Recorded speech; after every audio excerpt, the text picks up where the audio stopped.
నమస్కారం. అందరూ బాగుండాలి, అందులో మీరుండాలి, మీ కుటుంబ సభ్యులు, బంధుమిత్రులు ఉండాలి, నేను నా కుటుంబ సభ్యులు, బంధుమిత్రులు ఉండాలి. ప్రపంచవ్యాప్తంగా ఉన్న తెలుగువారందరూ ఆరోగ్య అష్టైశ్వర్యాలతో సుఖశాంతులతో వర్ధిల్లాలని ముక్కోటి దేవతలని, సర్వమత దేవతలని మనసారా ప్రార్థిస్తున్నాను. అందరికీ శ్రీదేవి శరన్నవరాత్రి పర్వదిన శుభాకాంక్షలు. జగన్మోహన్ రెడ్డి గారు సూపర్. వైఎస్ఆర్ కాంగ్రెస్ పార్టీ అధినేత, ఆంధ్రప్రదేశ్ రాష్ట్ర మాజీ ముఖ్యమంత్రి చైతన్యవంతుడయ్యాడు. చాలా కాలం తర్వాత ఆయన కార్యకర్తల మీద దృష్టి సారించాడు. కార్యకర్తలు చాలా సంవత్సరాల నుంచి, చాలా ఏళ్ల నుంచి జగన్మోహన్ రెడ్డి గారి నిర్ణయం ఎప్పుడు తీసుకుంటారా అని కళ్ళు కాయలు కాచేలా ఎదురు చూశారు. సరైన సమయంలో సరైన నిర్ణయం తీసుకున్నారు జగన్మోహన్ రెడ్డి గారు. కార్యకర్తలు చాలా భయాందోళనలో ఉన్నారు ఈ రోజునాడు. వాళ్ళందరికీ ఒక ధైర్యాన్ని నింపారు జగన్మోహన్ రెడ్డి గారు. కూటమి పార్టీ వాళ్ళు వైఎస్ఆర్ కాంగ్రెస్ పార్టీ కార్యకర్తల మనోధైర్యాలని దెబ్బతీస్తున్నారు. పెద్ద పెద్ద నాయకుల్ని, మాజీ మంత్రుల్ని, ప్రజాబలం ఉన్న నాయకుల్ని కూడా జైళ్ళకి పంపారు. ఆ దెబ్బతో సామాన్య కార్యకర్తల గుండెల్లో రైళ్లు పరిగెత్తాయి. మనం ఉదాహరణకు చూసుకుందాం. చిత్తూరు జిల్లాలో చెవిరెడ్డి భాస్కర్ రెడ్డి గారు మంచి నాయకుడే, ఆయన మద్యం కేసులో జైలుకి వెళ్ళారు. నెల్లూరు జిల్లాలో కాకాని గోవర్ధన్ రెడ్డి గారు మంచి నాయకుడే, ఆయన జైలుకి వెళ్ళాడు. కృష్ణా జిల్లాలో వల్లభనేని వంశీ మంచి నాయకుడు, ఆయన జైలుకి వెళ్ళారు. గుంటూరు జిల్లా పిన్నెల రామకృష్ణారెడ్డి గారు మంచి నాయకుడు, ఆయన జైలుకి వెళ్ళాడు. లోక్సభ సభ్యుడు మిథున్ రెడ్డి గారు జైలుకి వెళ్ళారు. అంటే గొప్ప నాయకులు, పెద్ద నాయకులు వైఎస్ఆర్ కాంగ్రెస్ పార్టీలో అటువంటి వాళ్ళందరూ జైలుకి వెళితే సామాన్య కార్యకర్తల్లో ఎటువంటి ఆలోచన వస్తుంది? అయ్యో, మన గొప్ప లీడరే, మన జిల్లా నాయకుడే, రాష్ట్ర నాయకుడే, అటువంటి ఆయనే జైలుకి వెళ్ళాడు కనుక మనమందరం మనకేం ఇబ్బందులు వస్తాయో అని భయాందోళనలకు గురవుతున్న సమయంలో జగన్మోహన్ రెడ్డి గారు సరైన నిర్ణయం తీసుకున్నారు.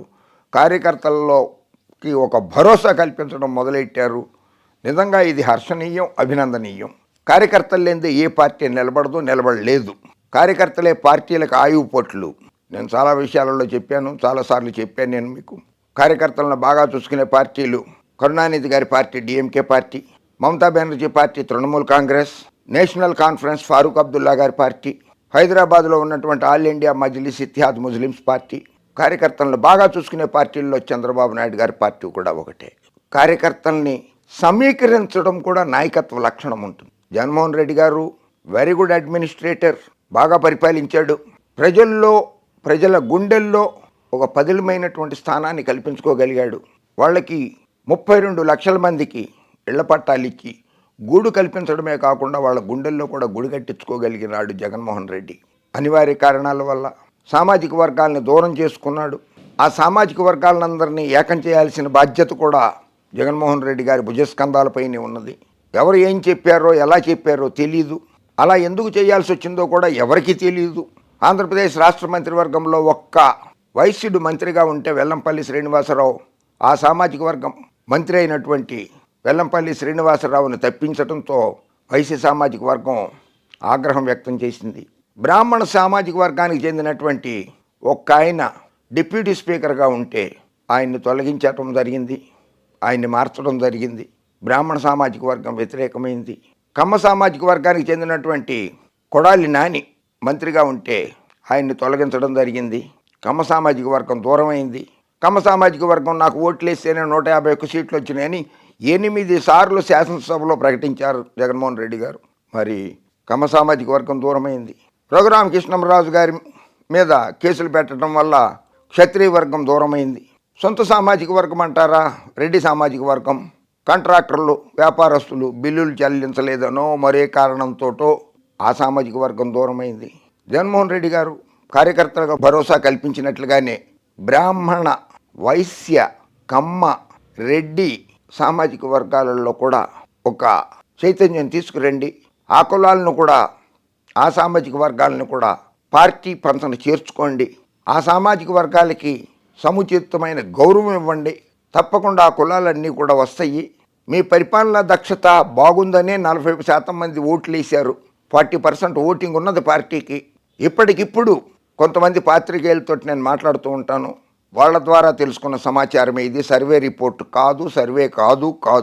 పాత్రికేయులతోటి, నా మిత్రులతోటి తెలుసుకున్న సమాచారాన్ని బట్టి కూటమి ప్రభుత్వంపై ఇప్పటికిప్పుడు 2.5 నుంచి 3% వరకు వ్యతిరేకత వచ్చింది. అని చెప్తున్నారు. అది ఎంత మటుకు నిజమో సర్వేలలోనే తేలుతుంది. 2029 వరకు కూడా 2.5% నుంచి 3% దాకా ఉన్నటువంటి వ్యతిరేకత ఇంకా పెరిగే అవకాశాలు ఉంటాయి. ఆ అవకాశాన్ని అందిపుచ్చుకోవడము జగన్మోహన్ రెడ్డి గారు, వైఎస్ఆర్ కాంగ్రెస్ పార్టీ నాయకుల తక్షణ కర్తవ్యం.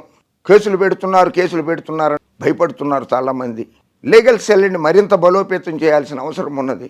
న్యాయ విభాగాన్ని, సోషల్ మీడియా కార్యకర్తలపై కూడా కేసులు పెడుతున్నారు, భయాందోళనకు గురవుతున్నారు. అటువంటి టైంలో డిజిటల్ డైరీ అనండి, డిజిటల్ బుక్ అనండి, దాన్ని తీసుకురావడం మంచి పద్ధతే.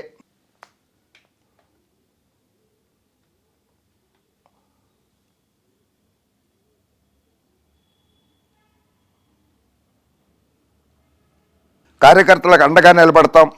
పార్టీ శ్రేణులకు వైఎస్ఆర్సీపీ అధ్యక్షుడు వైఎస్ జగన్ స్పష్టీకరణ. అన్యాయానికి గురైన కార్యకర్తలకు నిలవడానికే డిజిటల్ బుక్. కార్యకర్తలకు అన్యాయం చేసిన వారు ఎంతటి వారైనా వదిలిపెట్టం. పార్టీ 14 ఏళ్లుగా బలంగా ఉండడానికి కార్యకర్తలే కారణం. గత ఎన్నికల్లో ఒంటరిగా పోటీ చేసిన కార్యకర్తల వల్లే 40% ఓటు సాధించాం.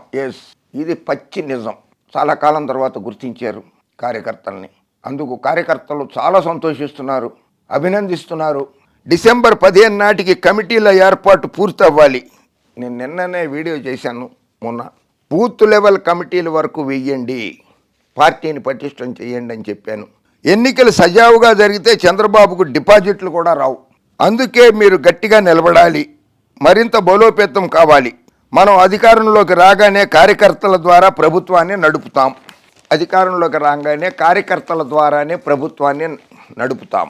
చాలామంది అనుకున్నారు, కాంగ్రెస్ పార్టీ కార్యకర్తలతో సహా, నాయకులతో సహా రాష్ట్ర ప్రజలు కూడా అనుకున్నారు, వాలంటీర్లతో ప్రభుత్వం నడిపారు, అందుకోసమే ప్రభుత్వం పరాజయం పాలైందని.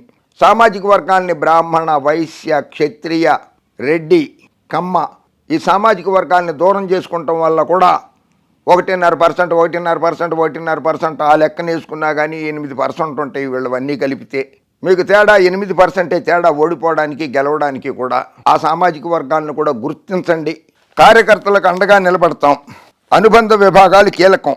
ఇప్పటికే పార్టీ ఆర్గనైజింగ్ టీమ్ స్ట్రక్చర్ను చూస్తే ఈ 16 నెలల్లోనే ఎంతో డెవలప్ చేశాం. రీజనల్ కోఆర్డినేటర్లు, రాష్ట్ర ప్రధాన కార్యదర్శులు, పిఏసీ సభ్యులు, జిల్లా అధ్యక్షులు, పార్లమెంట్ అబ్జర్వర్లు ఉన్నారు. ప్రతి 2 నియోజకవర్గాలకు పార్టీ రాష్ట్ర కార్యదర్శులను నియమించాం. నియోజకవర్గ ఇన్ఛార్జీలు ఉన్నారు.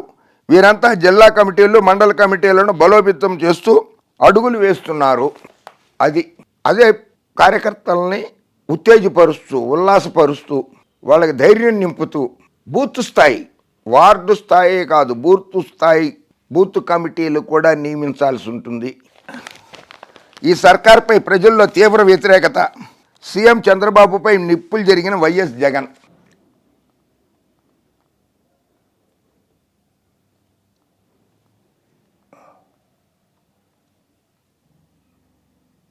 బాబు ష్యూరిటీ మోసం గ్యారంటీ అని ప్రజలకు అర్థమైపోయింది.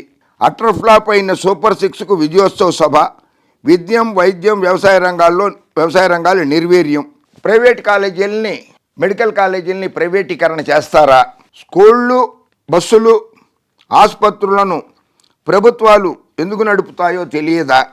వాటిని ప్రభుత్వం నడపకపోతే పేదల పరిస్థితి ఏమిటి?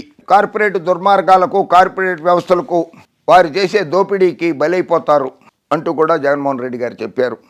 ఈ వార్తలు పేపర్లలో వచ్చినవే, నా సొంతం వ్యాఖ్యలు లేవు ఇందులో. సో ఆలస్యమైనా కూడా గట్టి నిర్ణయము, మంచి నిర్ణయము తీసుకున్నారు. ఇక తదుపరి కార్యాచరణ మీరు చెప్పినట్లుగానే పాదయాత్ర. అలాగే పాదయాత్ర చేసే ముందు సామాన్య కార్యకర్తలతోటి జిల్లాల వారీగా ఒకసారి ఆఫీసులో మీటింగ్ పెట్టుకోండి. పాదయాత్ర మొదలుపెట్టండి. ప్రజా సమస్యలు తెలుసుకోండి. ప్రజల పక్షాన నిలబడండి. ప్రజల కోసం పోరాడండి. కార్యకర్తల్లోనూ, నాయకుల్లోనూ మనోస్థైర్యాన్ని నింపండి. అలాగే మీరు చెప్పినట్లుగా సభ్యత్వం కూడా నమోదు ప్రక్రియ మొదలెట్టేసి కార్యకర్తలందరికీ కూడా, సభ్యత్వం తీసుకున్న కార్యకర్తలందరికీ కూడా ఇన్సూరెన్స్ పథకాన్ని కూడా ప్రవేశపెడితే చాలా బాగుంటుంది. కార్యకర్తలు ఆనందిస్తారు. తెలంగాణలో టీఆర్ఎస్ పార్టీ తెలంగాణ రాష్ట్ర సమితి ఇప్పుడు భారత రాష్ట్ర సమితి అయింది. ఆ పార్టీ కార్యకర్తలకి ఇన్సూరెన్స్ ఉన్నది. తెలుగుదేశం పార్టీ కార్యకర్తలు కూడా ఇన్సూరెన్స్ ఉన్నట్లున్నది. మీరు కూడా కార్యకర్తలకి ఇన్సూరెన్స్, గ్రూప్ ఇన్సూరెన్స్ చేయిస్తే చాలా బాగుంటుందని చెప్పి కార్యకర్తలు అనుకుంటున్నారు కనుక ఆ విధంగా నిర్ణయం తీసుకోవాల్సిందిగా కార్యకర్తలు కోరుకుంటున్నారు. జై హింద్.